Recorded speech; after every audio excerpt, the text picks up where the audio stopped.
'Cause money. Alright, hopefully I can make this make some sense. This airplane is a KC-10 extender. Its main mission is to refuel other airplanes while flying. For many types of aircraft, the KC-10 does this by using its flying boom. The extender can transfer thousands of pounds of jet fuel very fast using this flying boom. But the boom that I built, instead of dispensing jet fuel, will dispense beer. Oddly, this is not my first beer boom. I once made a replica boom from a similar type aircraft, a KC-135. I once even made a 6-foot model rotodome like that on an E3 AWACS. It really rotated too. So I guess the why is these types of things are used as massive displays or decorations for Air Force Squadron heritage rooms or at awards banquets. The people that commissioned this boom wanted to hang it from their ceiling in their squadron bar. I have to let you know before we get into the build that I did not do this from a plan. I had to work off of pictures because I've never worked on KC-10 aircraft myself. I pretty much made the entire thing up as I went along. The first part that I built was the fuel tube. This is the piece that on the real airplane would extend out of the boom and then make contact with the receiver aircraft. On my boom, it will extend out and have a beer faucet at the end of it.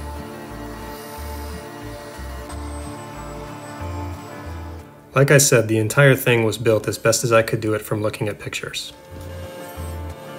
Most of the internal structure of this boom was done with 5mm plywood. This build involved a lot of pattern cutting and a ton of hot glue was used to put the entire thing together. If you were looking for fine woodworking, you're not going to find it in this video. But I am building something that, at least to my knowledge, doesn't exist anywhere else.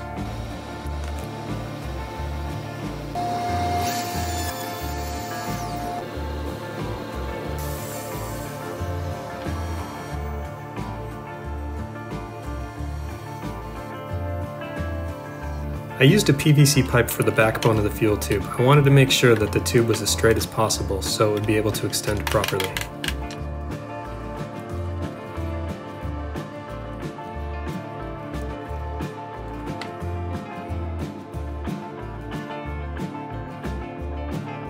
This entire thing is eventually going to be covered in fiberglass, but I've found in the past at least that having the most rigid structure underneath the fiberglass will make it work the best.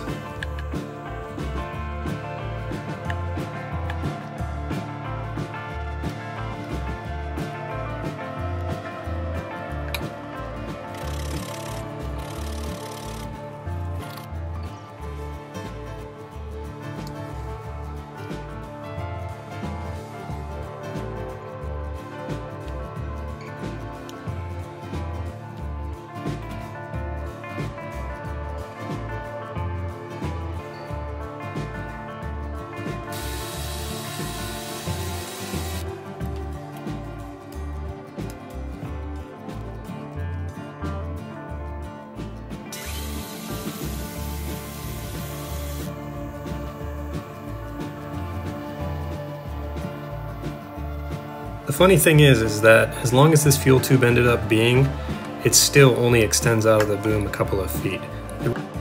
The reason the fuel tube ended up being so long is because as it extends out of the boom, it's really just a pipe within another pipe.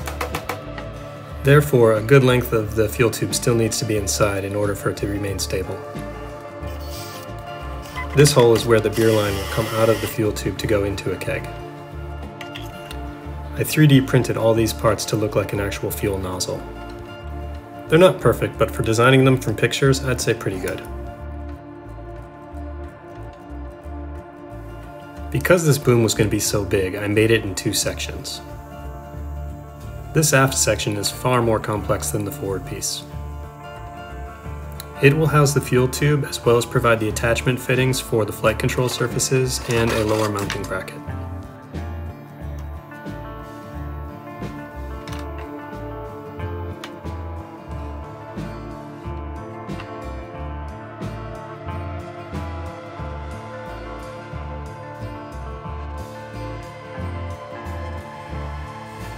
These little wheels will be the bearings for the fuel tube as it extends out of the boom.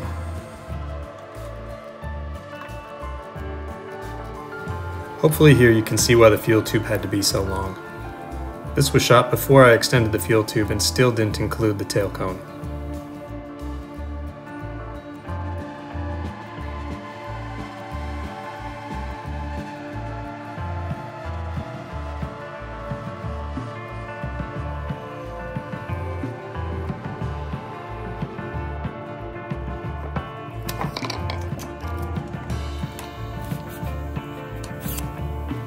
This repurposed table leg provides a rigid brace between the forward and aft sections of the boom.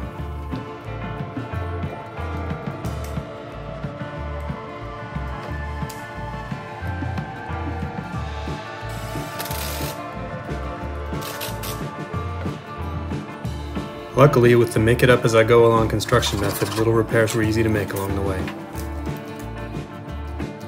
Though the entire thing ended up being covered in fiberglass, I still used wood glue and screws in areas where things needed to be strong.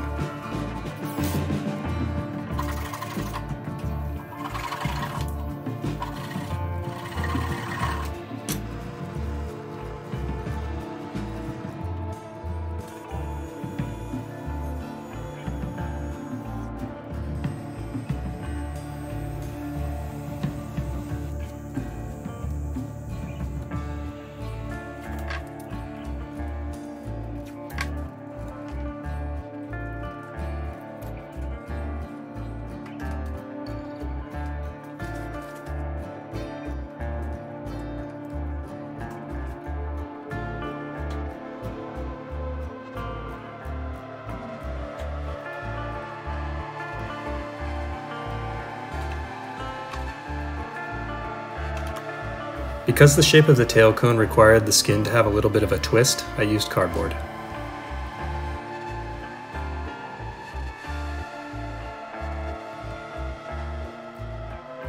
The tail cone was one of the more difficult parts of this build, and I was not happy with my first attempt.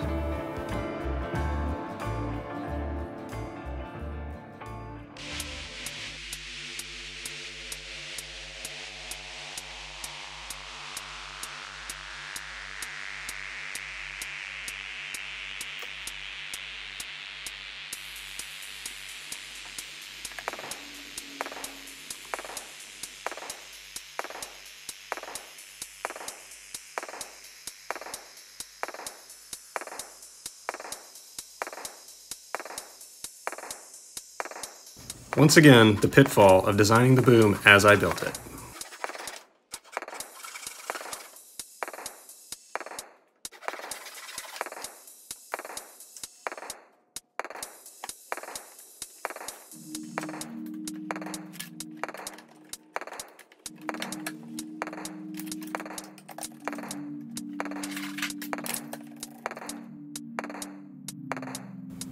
The white tube that you can see in this shot was an early attempt at creating a guide for the fuel tube. It really didn't work, so I ended up removing it. You can also see to the sides the tracks that I did make that guide the fuel tube. Unfortunately, I didn't get any video of that fabrication. The pieces with the holes in them that I just attached will create access points to be able to install stops on the fuel tube so it won't fall all the way out of the boom.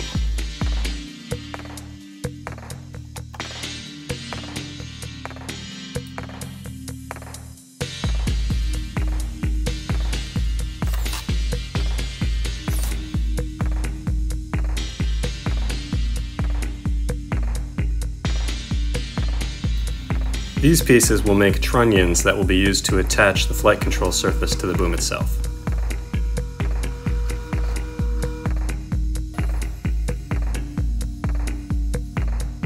Since every removable piece on this boom is bolted together, I used lots of threaded inserts.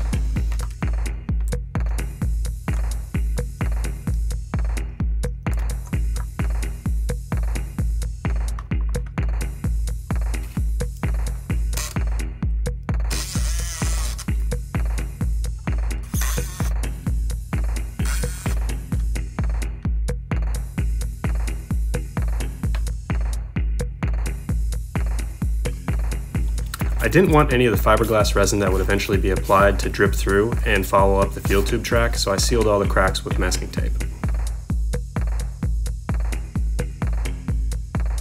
After putting the fiberglass on, there was a good deal of sanding, bond out, and more sanding.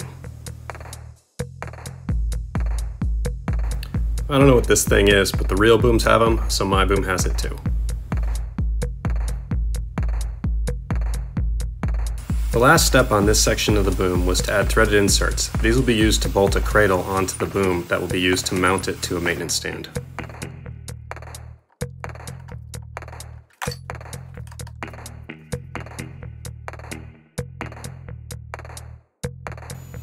The next part I built was the distinctively shaped flight control surfaces. This was by far the most time-consuming and complicated portion of the entire project. To make a strong connection between the two halves of the flight controls and the boom itself, I welded up a canted pipe.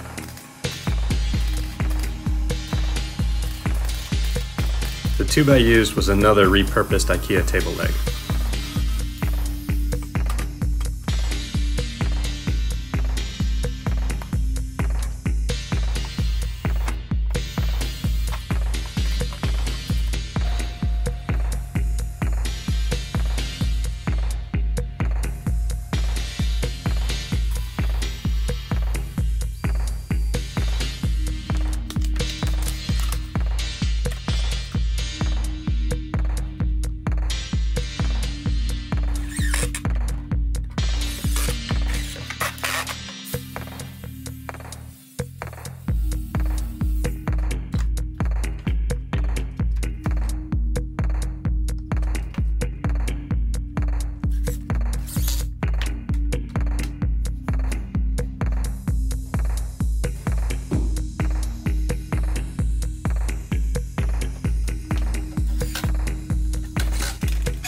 I used solid foam insulation to make the core of the flight controls. This had its positives and negatives. On the plus side, it's very easy to cut and shape. On the negative side, it dissolves when fiberglass resin hits it. And when using woodworking tools to shape the foam, it's like cutting butter with a lightsaber.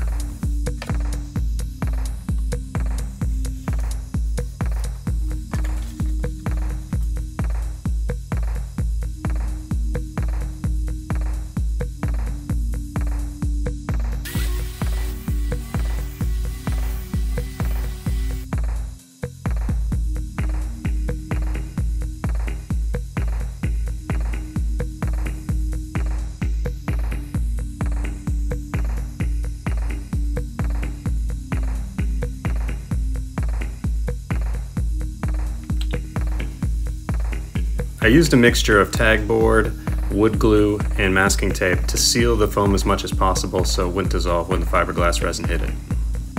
The results were mixed.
At this point, the boom project really took over the garage.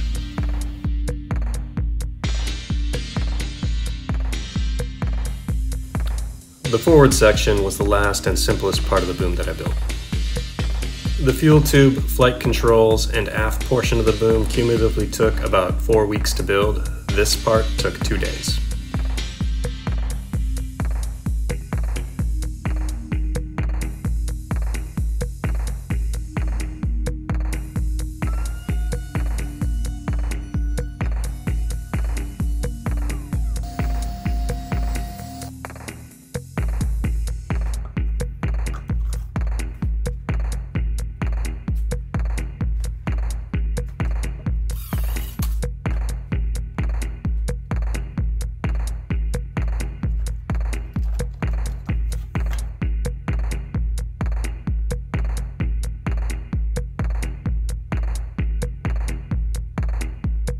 Here you can see how that black table leg creates a rigid point between the two halves of the boom.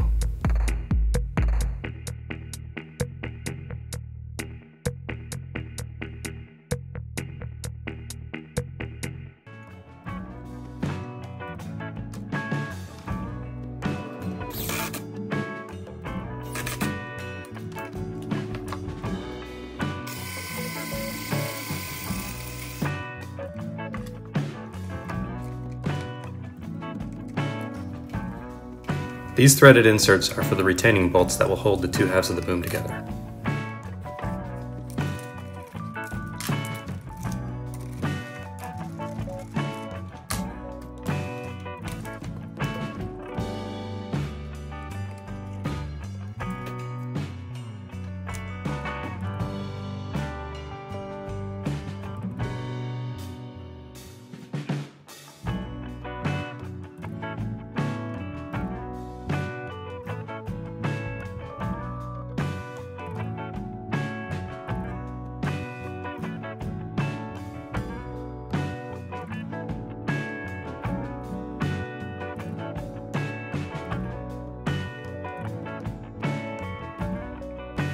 The more fiberglass work I did, the more PPE I wore.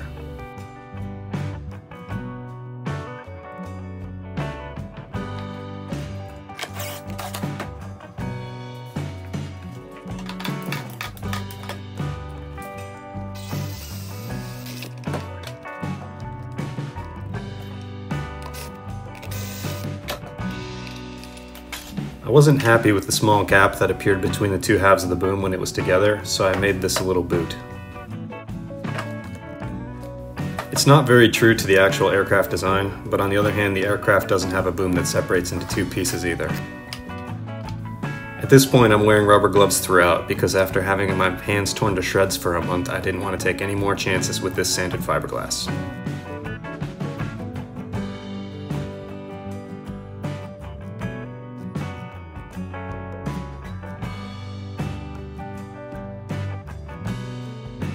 I needed a way to mount this boom for actual beer dispensing. Like the first boom that I built, I wanted this to be able to mount to any common Air Force maintenance stand. So I built an attachment fixture.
And once I made the fixture, I made it pretty.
With all the painting done, the fuel tube was installed permanently. These 3D printed stops ride in small tracks that keep the fuel tube oriented properly and stop it before it comes out too far.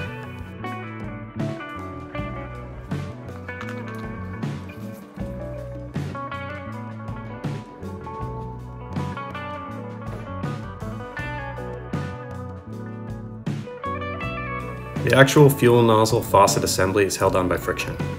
The beer tubing runs from the faucet shank through the fuel tube to a small hole direct to the keg. The black connecting brace screws into the hole at the front of the aft section of the boom. Tighten the tube until the alignment marks meet. This needs to be aligned properly so the retaining bolts go into these holes. Ensure the retaining bolts are fully removed from the forward half of the boom. Slide the two halves of the boom together with the arrow pointed up. Loop a cargo strap through the trunnion and install the trunnion caps. Using padding, loop the cargo strap all the way to the front of the boom. Gently ratchet until the gap is closed. You may need to use a small knife to reseat the seal. Then use a No. 1 Phillips screwdriver to ensure the bolt holes are lined up with the holes in the tube. Hand tighten in the retaining bolts. They should go in quite freely. If they don't, then the holes in the black tube are not lined up properly. At this point, the cargo strap can be removed. There will be a little bit of play between the two sections. If you're intending to use the mounting fixture, now's a good time to install it. After turning the boom over, align the arrow to point aircraft forward. Install the 4 bolts. Take care to not over-tighten any bolts on this boom. 1 to 2 dugga-duggas is enough. Connect the horizontal and vertical stabilizer elements apart from the boom. Finger tighten in the bolts. Once all 4 bolts per side are started, carefully tighten them. You'll want to take great care to not cross-thread anything. I highly recommend assembling this with no less than 3 to 4 people.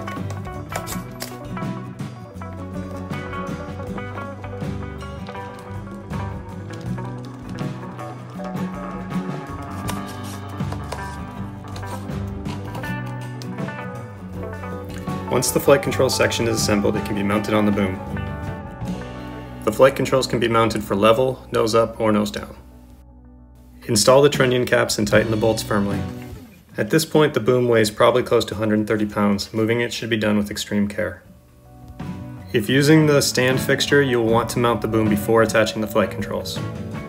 Use a strap or rope going through the forward attachment fixture to stabilize the boom. With the fuel tube fully retracted and the flight controls at level, the center of gravity is right at the attachment fixture. Using all 4 attachment points, you can mount it to the ceiling. Obviously, the red fixture is not needed for ceiling mounting.